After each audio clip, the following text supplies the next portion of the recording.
officially, day one of the federal criminal trial of Sean Diddy Combs. It started. Again, this all started from Cassie's lawsuit back in November 2023. Then multiple allegations from multiple victims have since then come forward. We've had a raid on Diddy's property to his arrest and then indictment in September of 2024, followed by multiple attempts to seek bail, which led to several denials. May 12th, which was yesterday, Monday, May 12th, 2025, marks the day the jury was finalized and opening statements began. And we heard from 2 witnesses. And I just double checked, but it's official that Cassie took the stand today. So look forward to that video. But please, if you guys want me to continue breaking down this Diddy trial, please hit that like button. Hit the button. Listen, I'm hearing some graphic stuff that, I wish I can unhear. So please, for my sake, hit that like button. And then if you have not already, please remember to hit that subscribe button. Okay. This is your warning. There is some graphic details in this video, so if you are sensitive to SA or anything with drugs or anything like that, this video might not be for you. Now, we have to remember, this is a trial where federal prosecutors and the Southern District of New York alleges that Sean Diddy Combs engaged in sex trafficking, racketeering conspiracy, transportation to engage in prostitution, that he established this network, this enterprise, this pattern of criminal activity that was particularly engaged in the abuse of women for his own sexual gain and pleasure. This case also involves drugs, blackmail, power, intimidation, and a whole lot of. Now, one thing we have to keep in mind is that this is federal court, which means they do not allow cameras or recording devices, but they do allow certain reporters, certain media, anyone that has that press pass. So I gathered as much information as I can, and I'm going to try to give details and descriptions as if we were in the courtroom. By 7 a.m. in the morning on Monday, May 12th, 7 a.m., it was already crowded and hectic outside the courthouse between the general public, journalists, media, other lawyers that are not even part of this case. It was even rumored that people were cutting the lines, people were lying about their professions just to get in. Remember, it was limited seating. It's a federal case, so it's not open to the public,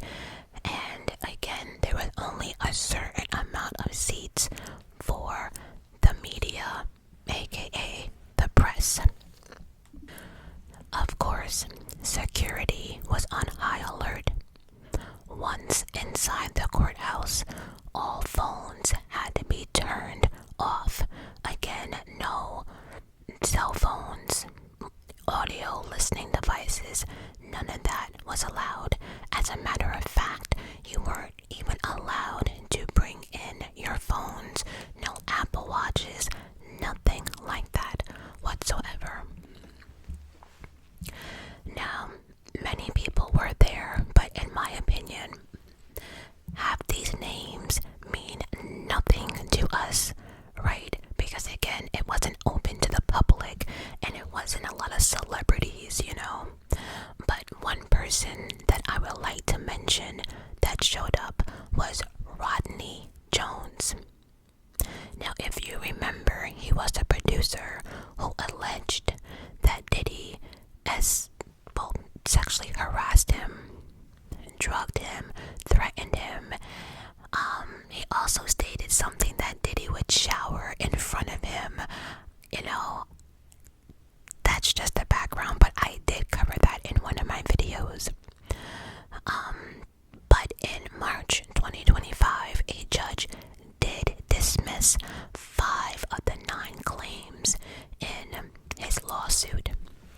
So from my understanding, I think the judge is still allowing Rodney to go ahead or proceed with the SA allegations.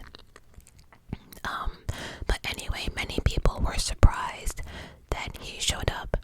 He was there for the first half, but once everyone broke for lunch or whatever, he was not seen again. By 8:30 a.m., they allowed the press with passes to come in. One of the questions that many people were asking was, how did Diddy look? Well, according to many, Diddy appeared to be in good spirits, considering this is, I guess he needs to be in good spirits, but this case is he's really fighting for his life, if you think about it. But they brought him out a little before 9 a.m.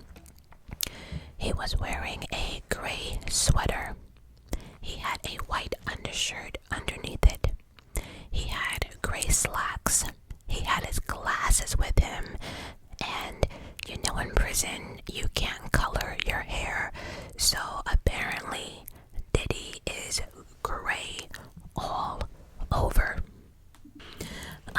Definitely a lot slimmer than when we last saw him in the streets, or I should say a lot slimmer from the last time we saw Diddy, which was when he was getting arrested or something. When he walked in, he waved at his family and gave the heart sign with his hand. I do want to say that all of his kids were there except for the youngest, who is 2 years old, but everyone else showed up. Of course, his mother, lawyers, and everybody else. One thing I found interesting is that Diddy was seen reading the Bible right before the judge walked out. Walked in. It's like, I'm not saying people are not godly, but it's so funny how people turn to religion anytime they are fighting for their life, especially when they know they done wrong. But he made sure that everyone knew that he was reading the Bible. And then when the judge walked in, he put the Bible in his briefcase or whatever he was carrying with him inside the courtroom. I do want to mention that Cassie's husband was there. Not Cassie, but Cassie's husband. And the moment I heard that, my heart went out to him, because I'm pretty sure Cassie by now has told him everything. But hearing witnesses and just really hearing what your wife went through, and the fact that Cassie is very pregnant right now. I think I read that she's due either the beginning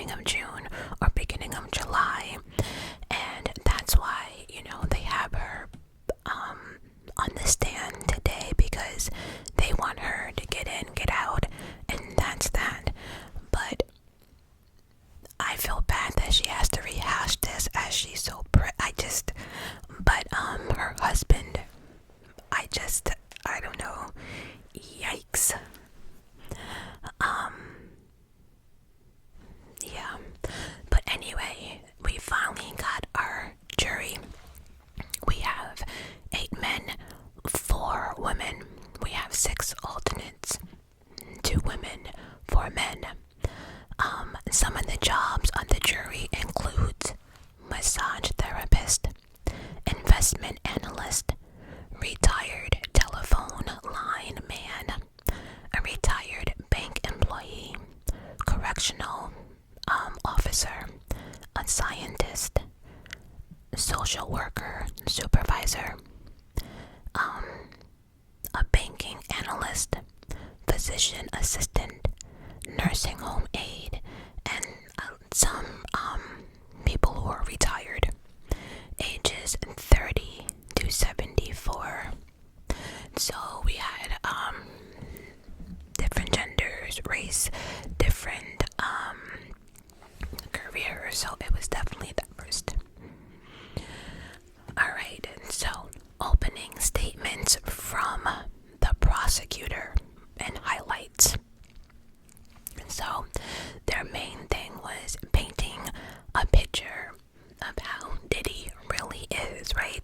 They're basically saying that Diddy was over everyone's head, that Diddy was a cultural icon, a businessman who was larger than life, but that also he had 20 years of crime that he was doing that arranged from kidnapping, arson, drug trafficking, sex crimes, obstruction, basically everything I mentioned earlier in the video.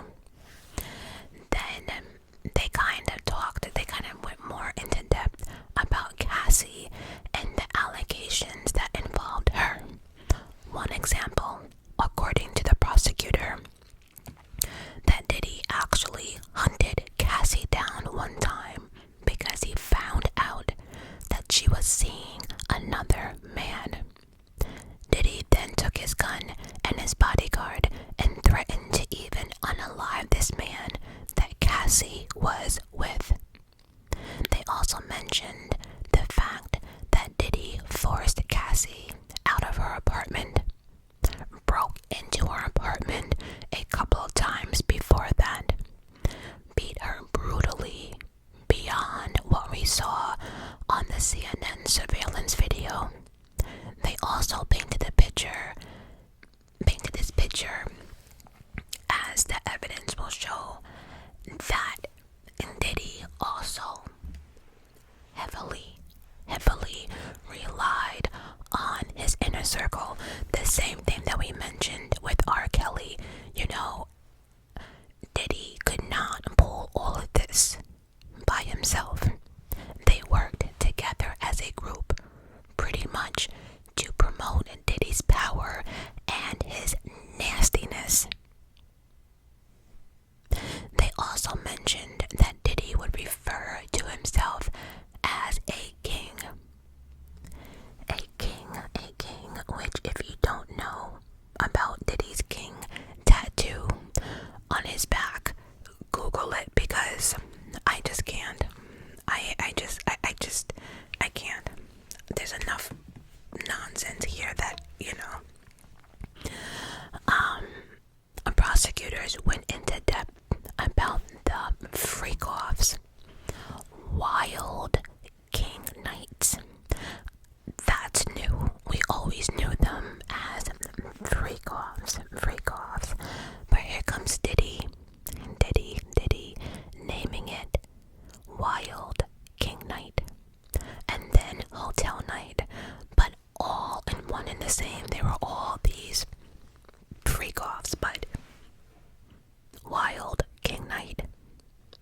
Really? Then they went into depth about how Diddy demanded his staff to light up the rooms in an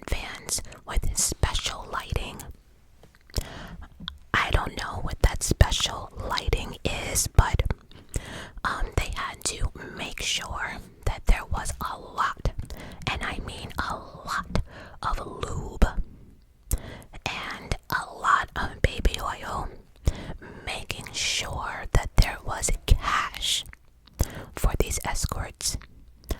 The staff also had to make sure that they had the drugs, the alcohol. They also went into how Diddy himself had the woman dress in certain lingerie. They had to be a certain size, wear a certain type of lingerie. They always had to have white nails and toes, as we know. Always had to wear stiletto heels, something that Cassie has also pointed out in herself.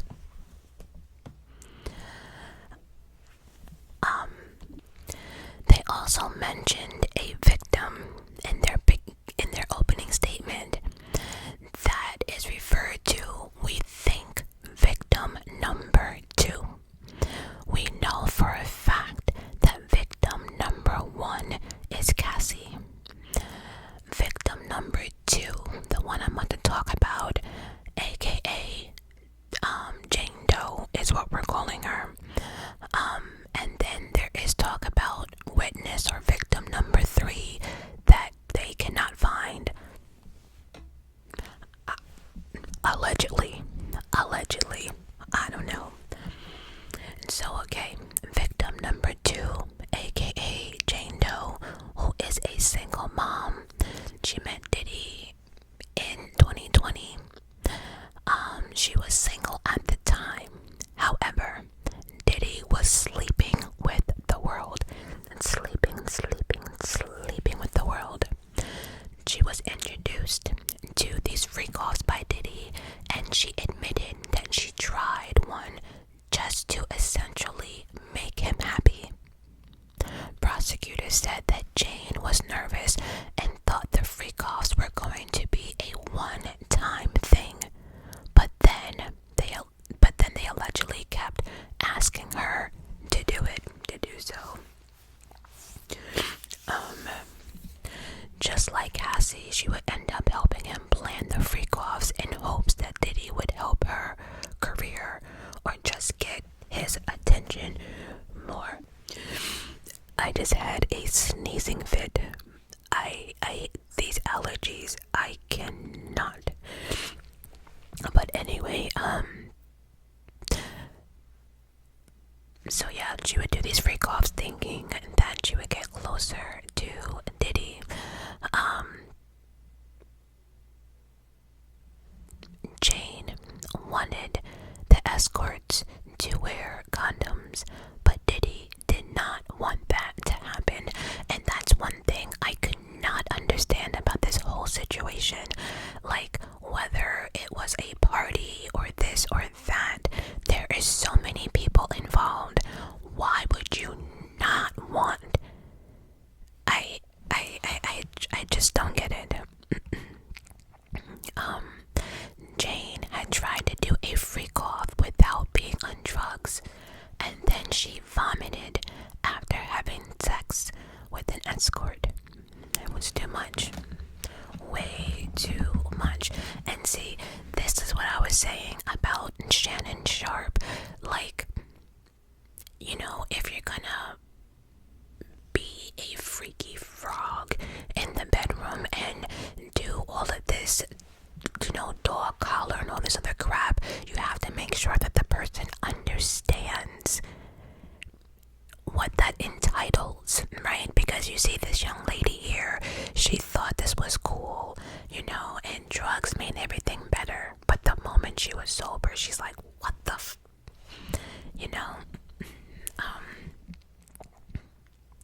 yeah. So this opening statement, again, we're getting a more in-depth picture of how Diddy really was. Not just what Cassie went through, but now what Jane went through as well. Now, truth be told, I think the prosecutor's opening statement sucked balls, I think. See, in my opinion, no, I'm not a lawyer or nothing like that, and let's be honest, nobody is going to remember the opening statement, right? But in my personal opinion, I think it's shit like this that might actually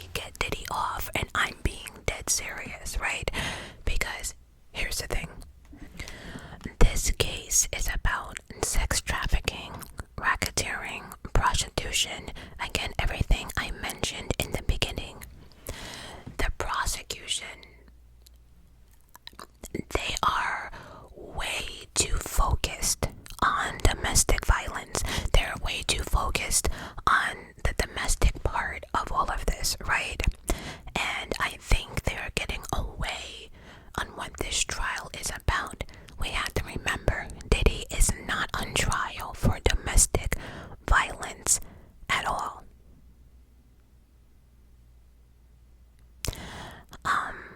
But you know, if he's on trial for certain things, I feel as if the opening statements should kind of lead into why it's racketeering, why this, and I don't really think they did that in the opening statement. I think they did prove that he's a monster and he's this and he's that, right? I mean, there's no getting away from that. But again, this is not what he's on trial about. In the beginning statements, I don't think they proved to the jury anyway that, you know, that this was force or, you know, against these victims' wills or anything like that, right? So I don't know, but I did not like that opening statement at all. But let me know what you guys think down below. Then they also spoke about another alleged victim by the name of Mia, who worked for Diddy for years. Prosecutors alleged that she was subject to SA and that Diddy allegedly would put his hand up her skirt and snuck into her bedroom and essentially SA'd her. But the problem with her story is, like, not a problem with her story, but she's a little bit more difficult, right? Because after everything that she alleged that Diddy did, she continued to work for Diddy for a number of years and like decades. The prosecution said that she could not talk about it. She could not talk about anything she's gone through until recently. So I think, you know, what they're saying, I don't know, maybe they're saying that she's scared, or maybe there was an agreement that just ran out. But now, for some reason, she's able to talk about it. So, but they're gonna use that against her, saying, well, if all that's true, then why did you consider working for him for a couple more decades, right? So she's gonna be a little tricky, but it just goes to show that anyone was fair game. Like, Diddy didn't care who you were at all. So combined with her and Cassie and Jane Doe,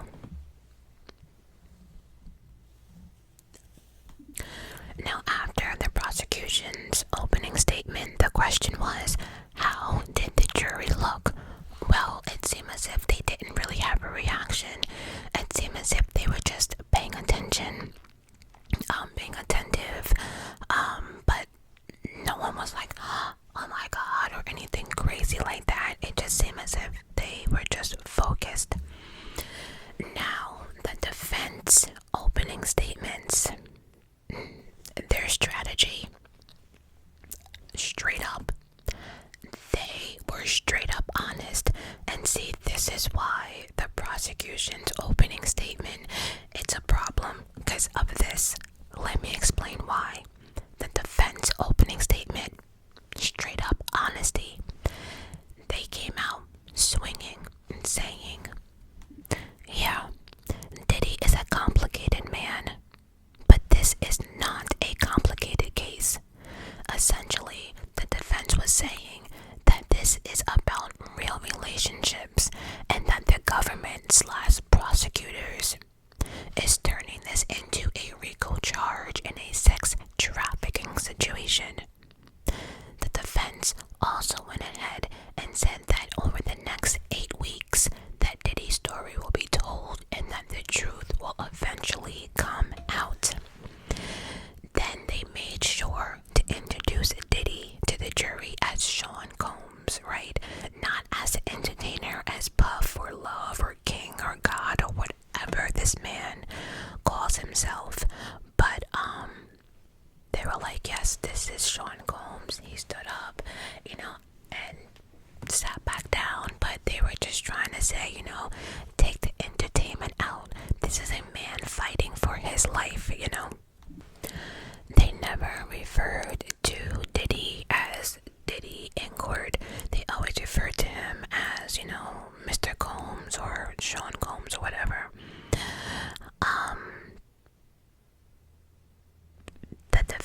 also said that the government shouldn't have any type of police inside Diddy's bedroom, basically saying, mind your goddamn business. What this man does behind closed doors has nothing to do with you. It's nobody's business. They also admitted that, yeah, Diddy had a temper, especially when he drinks, and especially when he's on drugs. They even admitted that he gets angry sometimes, that he's out of control. They even admitted that he lied, that Diddy is a cheater. They even admitted that Diddy was not the best boyfriend or partner or anything like that. But guess what? The defense pointed out that he's not being charged with any of that. And again, this is my point with the prosecutor's opening statement. They were so stuck on the domestic part of the situation that the defense actually has a point. Yeah, the prosecutors are naming all of this stuff, but that's not why we're in court, though. That's not what he's on trial for. He's not being charged for being mean. He's not being charged for being a jerk to his girlfriend. He's not being charged with criminal acts that they say isn't criminal at all. Yes, he likes to have sex while he's high, big whoop. They also admitted that they will hear a lot of domestic violence during this trial, and although they do take domestic violence seriously, it doesn't amount to sex trafficking and the charges that they are in trial for at this moment. And once again, the defense has a point.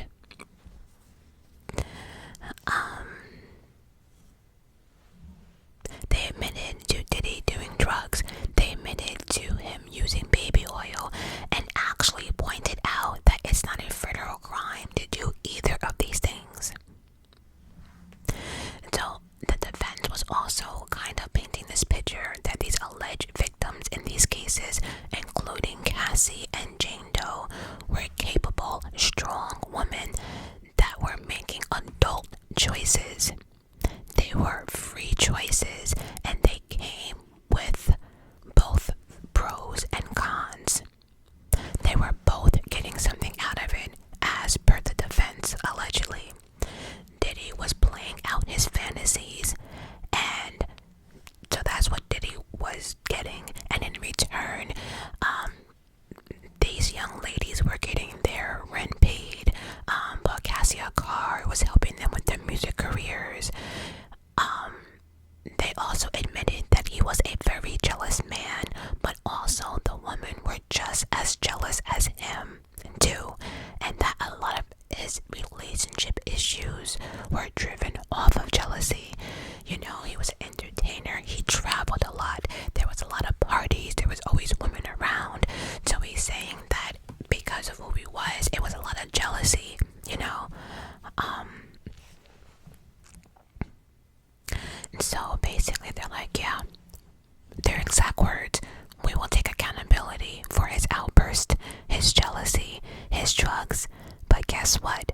Once again, that's not what he's being charged for. He's not being charged for being a flawed person. When it came to Jane Doe, the defense says that Diddy and Jane Doe dated for 3 years.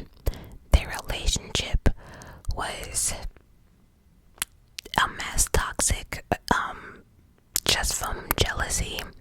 Jane wanted to be out in public with Diddy, like Cassie was, or Kim Porter, or anyone on the red carpet.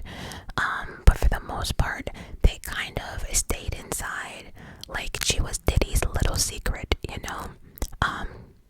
But Diddy kept hers inside and definitely away from the public. And that's where kind of the issue came in.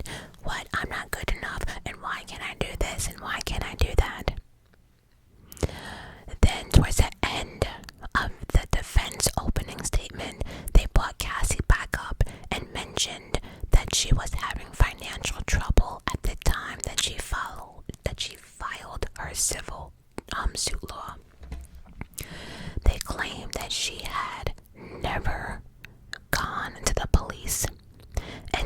that she went to a civil lawyer to make money. They also talked about that she demanded $30 million. You know, that type of thing. Like, yeah, you know, she left Diddy but realized she had nothing, so she decided to, you know, demand $30 million because now look what she did, you know, her doing this and her going public, look what happened, you know. So they turned to the jury and said to them, ask yourself, what exactly is the motive here? What exactly is the motive? These women could have walked out, you know, they could have called the cops, you know. That's what the defense was saying. Why did these women stay so long? Why did that girl stay employed for all those years, right? And so the defense is like, so yeah, all of that is true about Diddy, but racketeering where? There's no bribery, and the money for the videotape of him and Cassie getting into the fight, well, hey, he's a celebrity. You know, that's what celebrities do. They don't want their business out, but that's not racketeering. And kidnapping, well, here's the thing. She was around for 10 years. There's pictures of Cassie being by herself, walking on the street. She could have just ran and left. So how is that kidnapping? This is what the defense is saying. So, and drug trafficking. Oh, please. Yeah, there were drugs. We had people go and get them, but they were for our personal use. We liked it. We liked to be high. Period. Oops. And, you know, and of course he's saying that there's been no conspiracy, anything here. But I think the dumbest part for me was that the defense, like Diddy's team, actually argued that Diddy did not pay for the sex workers for prostitution purposes. You know, for what we think. You know, he didn't pay for their transportation and he paid for the actual sex part of it, right? He said he liked their company so much that he paid them for their time and their experience. I'm not quite sure how that's different. If you're paying for someone's time and that's a service, am I not? I don't. And if sex is involved, isn't that prostitution? Unless I don't know. And again, this prostitution thing that actually holds a maximum of 10 years in prison. But yeah, he was paying for their time and experience.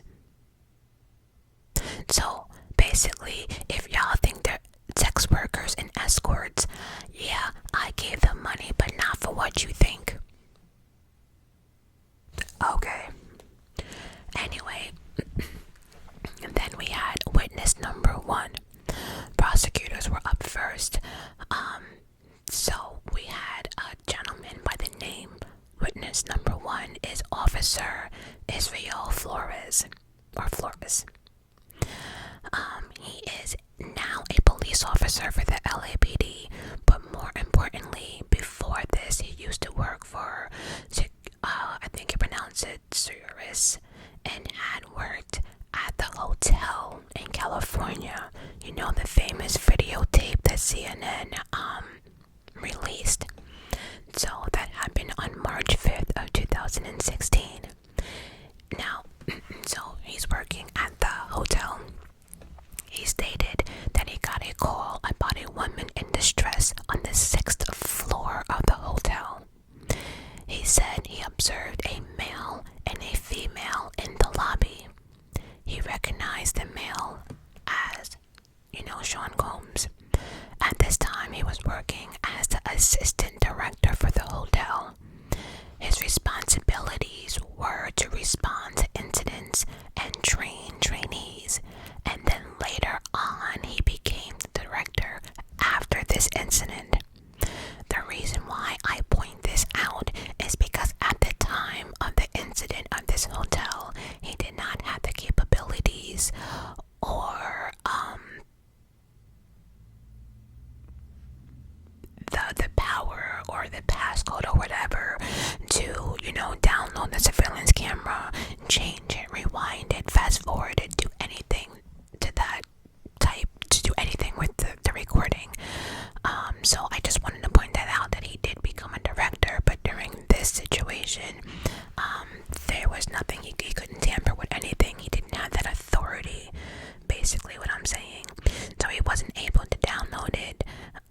see what's going on. He saw a black man pacing back and forth. Then, when he arrived onto the 6th floor, he saw Diddy, aka Sean Combs, in a towel, and then he saw Cassie in the corner covering her face. He said he didn't recognize it was Cassie immediately, but definitely recognized Diddy. He also did mention that Cassie's eye was purple or like black and blue. He said that Diddy's demeanor was devilish. He had a blank, devilish stare. At that point, he's still in a towel and still wearing his church socks. He also said that Cassie was pretty much scared for her life. Just scared, frightened, all of it. He noticed upon arriving to the floor, the elevator lobby flower vase was destroyed, something that we saw in the video. He said it was a mess in the hallway and that he told Diddy that he would be charged to his room. He also told Diddy and Cassie that they need to go back into their room before other guests in the hotel would come out, take pictures, and hear what was going on. Then, Officer Flores also told us that Diddy turned around and told Cassie that she was not leaving this hotel. Officer Flores said that he didn't close the door, so he's responding to the incident, but like, you know, the front door is closing, so his foot's there. He didn't want the door to completely close because he felt as if, you know, something else was going to happen. He just didn't feel right. So as the door was half opened, he looked inside and he noticed another black male inside the hotel room. And this is pretty important because the prosecutors had alleged that this black male escort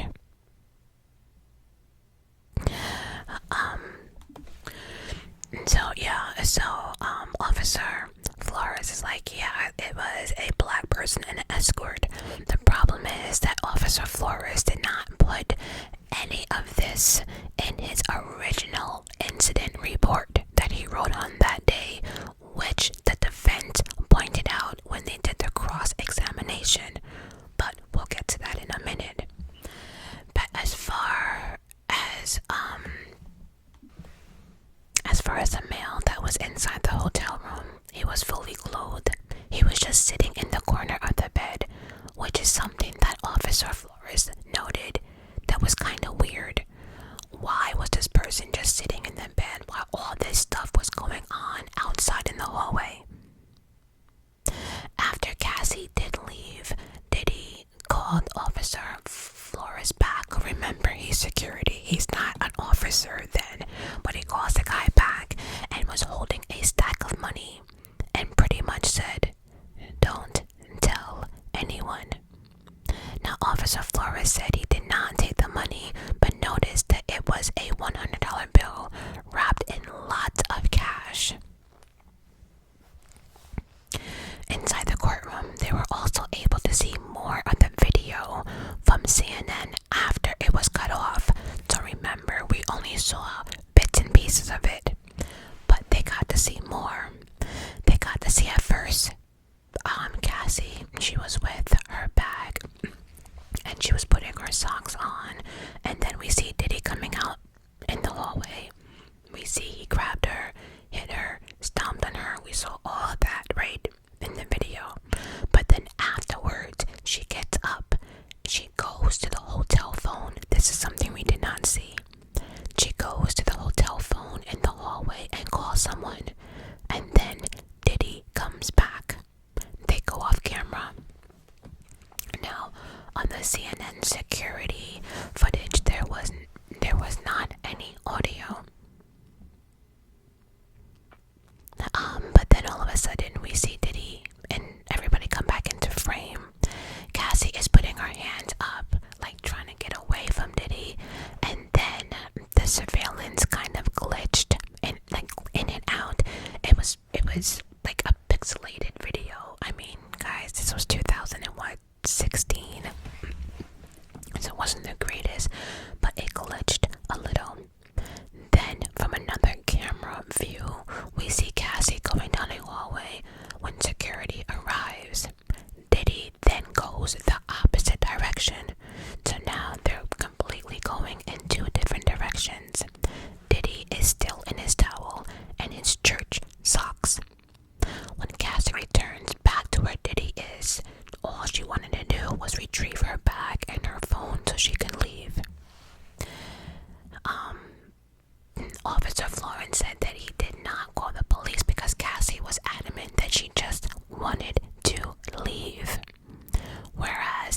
like, this stuff can't be made public, which is where allegedly the $100,000 came in, because there has been a rumor that he was trying to pay people off for that video inside that hotel room. I mean, in the hotel hallway.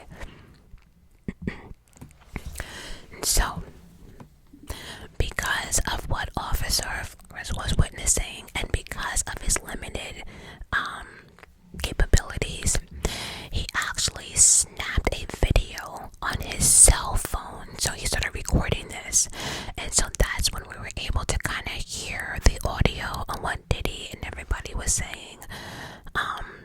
The courtroom was able to hear and see in real time how Diddy wanted this whole situation to go away. After the incident, Officer Flores was gone from work the following 2 days because that was actually his schedule and his weekend off. And then when he returned to work, he said a lot of the staffers were talking about the incident. But guess what? That the video was nowhere to be found. It was just gone. He never saw that video again until he saw it on the news with the rest of the world. When he was cross-examined about the incident report, they questioned him on why in the report he didn't describe Diddy as devilish and a blank stare, and why they didn't mention the discoloration of Cassie's eye in the incident report. They also pointed out that no one from the hotel called law enforcement, but yet everyone the next day knew about the situation. So, then Officer Flores says there was a point where Diddy was trying to grab his phone from him, and that's when he had to push Diddy against the wall. But then when he was questioned about the incident report under cross-examination, basically asking him why this wasn't put in the incident report. But then when they pulled out the incident report, no, it did not go into details, but Officer Flores did mention that Diddy was trying to grab his hand and grab something out of it, but it wasn't necessary to put every little detail into the incident hotel report, because remember, no one called the cops. It was just something that he mentioned. Again, it was Diddy, a celebrity, he just kind of so after all in all, I think after this first witness, this is going to make Cassie's life a lot easier when she takes the stand, which again was today. God, she's very much pregnant. I just hope the stress of all of this, yeah. And so, Cassie will definitely be a credible witness to a lot. Now, witness number 2.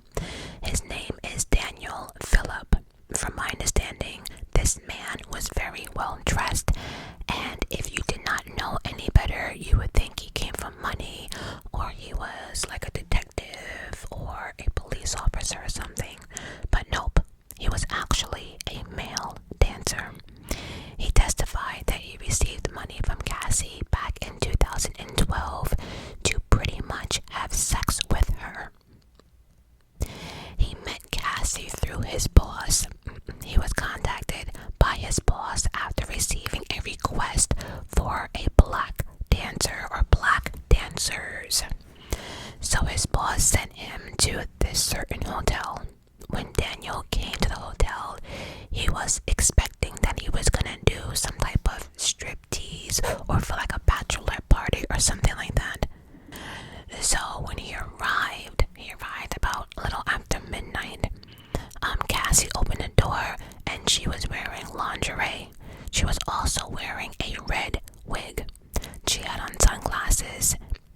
She referred to the other man in the room as her husband, and she made it a point to tell Daniel allegedly that her husband was not gay and that he would not touch him in any old way. Basically, he just wants to watch. Daniel testified that Cassie gave him a few thousands of dollars when he walked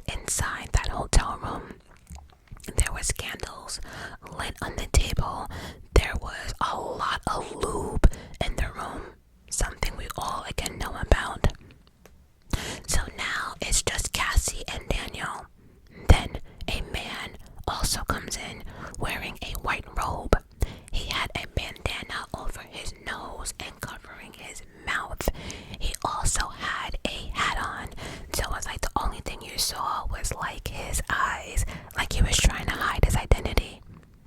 According to Daniel, the man was referred to as Baby. So Cassie referred to him as Baby this, Baby that. And then he recognized the voice as being Sean Combs. Now people were saying, well, how do you know? It's like, come on, if you've been listening to Diddy, I think everyone knows Diddy's voice. It's like people like Drake and Lil Wayne can't fool nobody with their voice, right? He did say though that Diddy didn't say much, but that Diddy would give specific instructions on what to do next, like, doggy style, get on top, do this, do that type of thing. Daniel testified that him and Cassie had sex and that she rubbed baby oil all over him, and she rubbed it on him, he rubbed it on her, all that stuff. And as all this is happening, Diddy is in the corner being a freaking frog that he is himself, just sitting there, just pleasuring himself, just a nasty little fucker, right? Just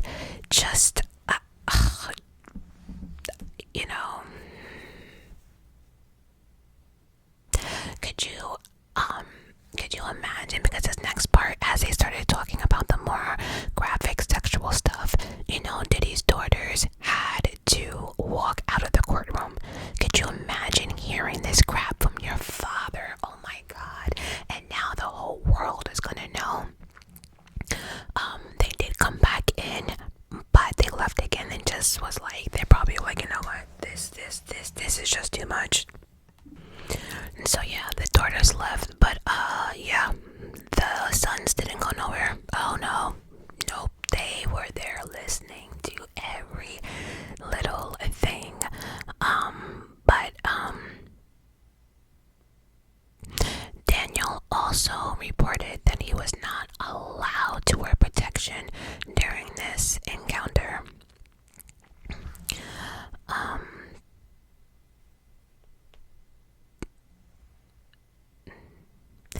Daniel also testified that Cassie had messaged him asking him for a picture of his penis and then asked him to even come back. They were in the room for a few more hours the second time he came back, and again, the entire time, he was pleasing himself throughout the whole second sexual encounter. He said he had no idea who Cassie was until his boss officially looked her up. He was asking court if anything else besides having sex and these sexual encounters and fun, anything else happened.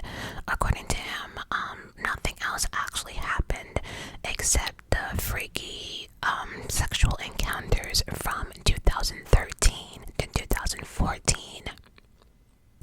It was like a threesome situation, meeting up at different places, different hotels, at Diddy's house, at Cassie's place, but it all started coming to an end for Daniel because he started to really start having feelings for Cassie in a friendship sort of way, and realized that she was kind of trapped in this cycle, and that if she didn't do what Diddy said, that it was problems. And then I guess Diddy was comfortable with Daniel. He was around enough, they're sitting up there playing swords and shit with their dicks, so I guess he felt comfortable enough and started physically, abusing Cassie in front of him. There was times that they had arguments behind a door, and he would physically hear him punch her and slap her, and then he physically saw a couple of times that he would, put his hands on Cassie. It's just, and I get it, but I think it annoys me that so many people have, especially the men, have so many stories about this monster and women, and nobody did anything about it. I understand people were worried, and they're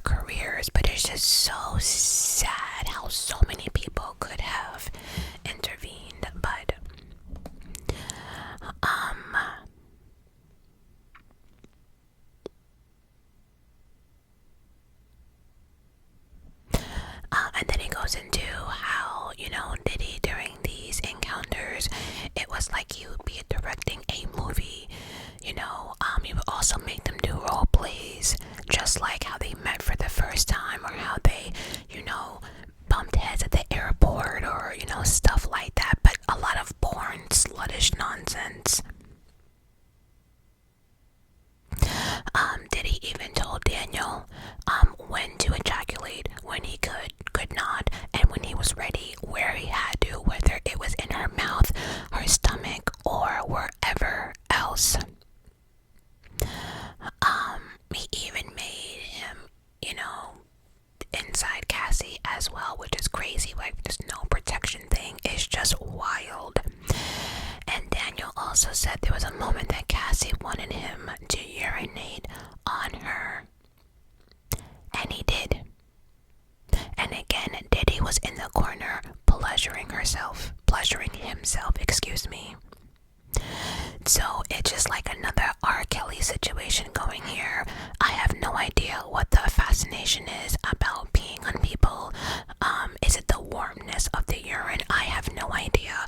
What, like, I don't know. How does that get you wet and excited if someone's peeing on you? I have no idea. But it's just, And then there was a point that Daniel thought that he could actually be killed, allegedly by the defendant Diddy. Diddy made him allegedly turn over his driver license, took a picture of it, knew everything about him, social security, his family, just knew everything. He was a powerful person and did not want to test it. There was times that he said that he was fearful for his life when he pretty much didn't want to do these sexual acts anymore. And that kind of summarizes day one. I need to go because I feel as if it's gonna take everything in me to break down Cassie's testimony. So let me get on that. As always, I love you guys for watching and listening.